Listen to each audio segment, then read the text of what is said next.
Hello everyone and welcome back to Joe and Zach Survival. In this video we're going to be working on the Enduro. This is a 5 horsepower engine, and this was the engine that was on Dad's wood splitter, but it wouldn't start for him. He says it doesn't have spark.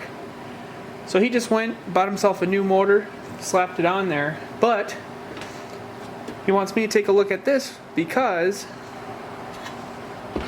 we also picked up this Craftsman 5 horsepower wood chipper. The story behind this is Dad bought it for, I believe he said $50. The person that had it before him, they used it, but it didn't quite work how they wanted it to, and then they let it sit behind the barn for about 3 years. That's when Dad came and picked it up. But the engine on this one, with the pull rope, it's frozen up.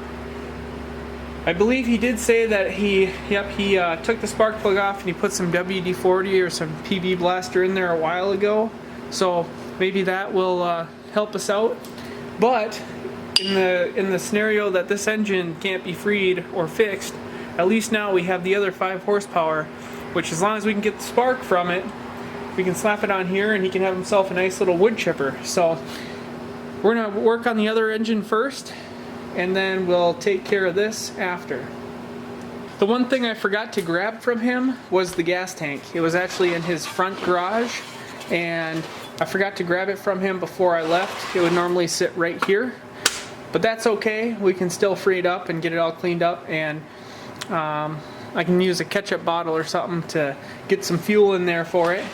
But he did have this plate off, and like I said, he had the spark plug. He's messing with that, and it feels like it's locked up, but that's the magneto hitting the coil, or the flywheel hitting that coil in there. So we're gonna rip this open, take a peek at what he's got going on in here, and then from there we will diagnose and hopefully get it fixed.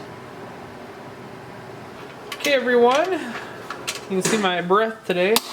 It has been very cold out here, and I got a fire going out back, and I need to keep my eye on it because I'm burning some pretty big stuff. So I got the door open here so I can keep an eye on that, and I'll just be a little cold here for a little bit.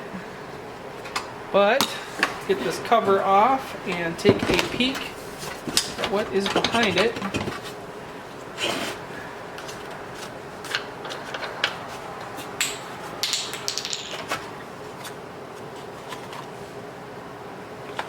Bad.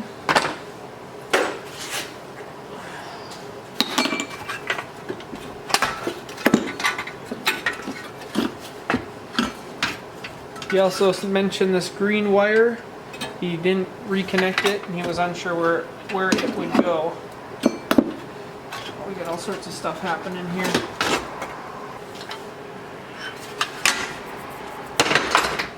And this is what was hitting. Dad had just left it all loose because he still wasn't getting spark, from what I understand.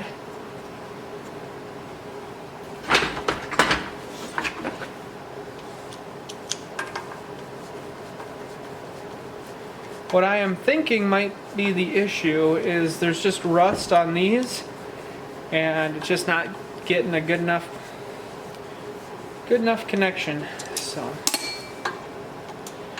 oh yeah, and if you're wondering about the Clinton engine I'm working on, I got some parts for it. Started putting it back together, and this don't look so bad. This actually looks like maybe he hit this with the wire brush. But I'm working on getting that one put back together too. Spark plug looks good. It's NGK. But yeah, that looks pretty good. So we're going to clean up this magnet and slap it all back together and see. We do have a... So this one is for the governor, this little spring. There's this piece on here that was... Dad looked at it and he said, I don't know where that went. So we're going to have to kind of figure out that.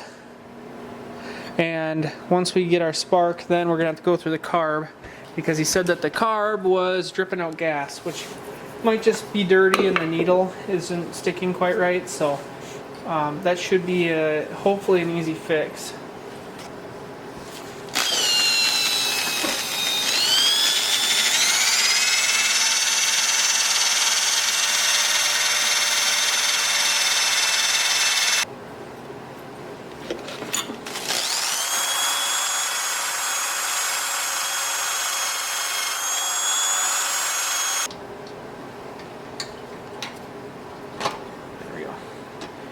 Okay, so the clearance for these, I believe, is somewhere around point 0.010. So, got the feeler gauge here, and what I want to do is line it up,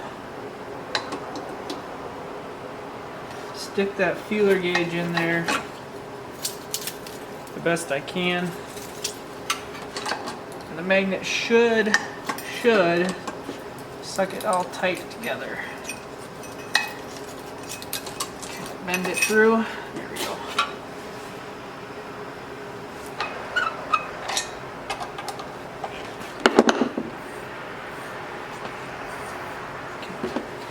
It's pretty good.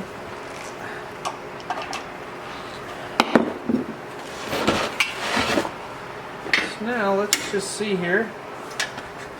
So when we pull this engine, it spins to the right. So I'm going to grab my impact driver, put it on the nut here, and we can just spin this, and I can see if it has spark.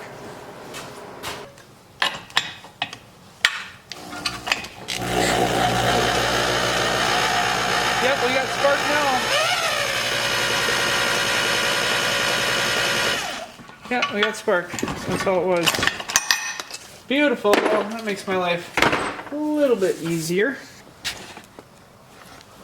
Okay, looking at the engine the other way. So that one spring was on here. The other one probably just goes up here. Let me just double check my picture here. So whenever you're taking apart these things, when it comes down to the springs and stuff, it's best if you just take a picture of it, because picture tells you everything you need to know. So it goes on this tab.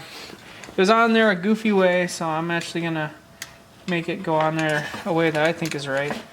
This other one here that's on, I believe I'm gonna hook it on here. I believe it's just a keeper, so it doesn't, you know, fall off or fly off or whatever.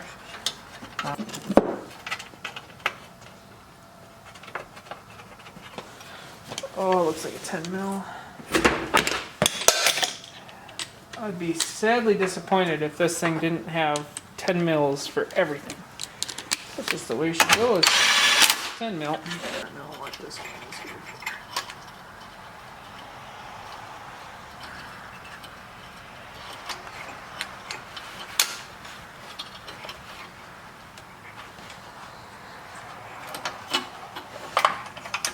Pulls on it, nothing. Pulls on it, nothing. That kind of works, I guess. Worked good enough to start the thing, so we'll just go with that for a minute and I'll research it later.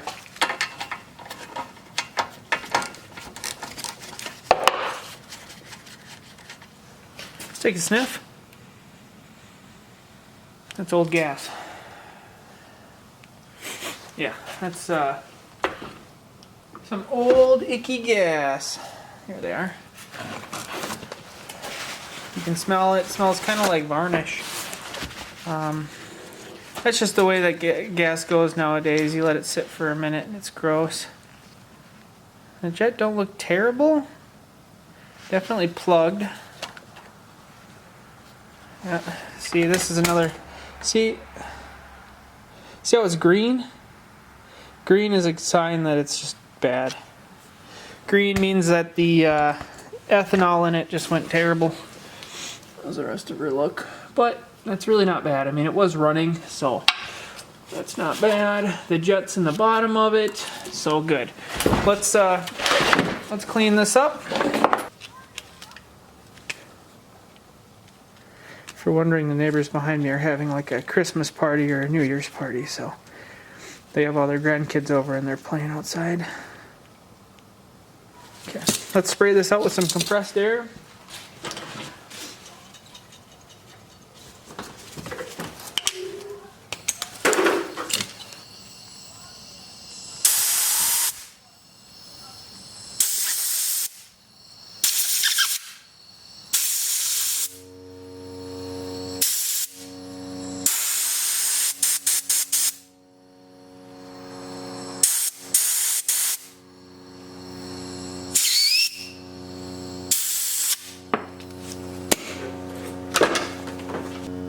fuel valve is good. So I'm going to tighten this up.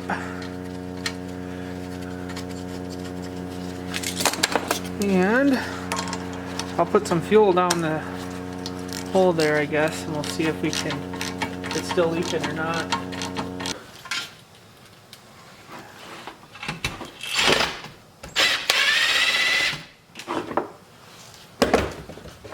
There was somebody that commented on the Clinton video, and they said you need to put a bolt pattern into your winch. Well, there you go. Hope you're happy on this one. Just to go to.